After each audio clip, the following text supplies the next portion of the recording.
পৃথিবীর সবচেয়ে বড় প্রাণী নীল তিমির দুধ সাধারণ দুধের মতো না, বরং প্রায় টুথপেস্টের মতো ঘন। শুনতে অদ্ভুত লাগলেও এটাই সত্যি, কারণ তিমি সমুদ্রের পানির নিচে তার বাচ্চাকে দুধ খাওয়ায়। আর যদি দুধ পাতলা হতো তাহলে সেটা পানির সাথে ছড়িয়ে যেত।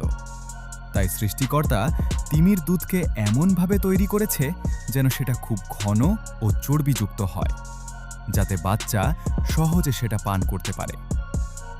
আর সবচেয়ে অবাক করা বিষয় হলো, একটা মা নীলতিমি দিনে প্রায় ২০০ লিটার পর্যন্ত দুধ খাওয়াতে পারে তার বাচ্চাকে। প্রকৃতি সত্যিই অবিশ্বাস্য। সমুদ্রের গভীরে এমন আরো কত শত রহস্য লুকানো আছে, কে জানে। তুমি কি আগে এই তথ্যটা জানতে?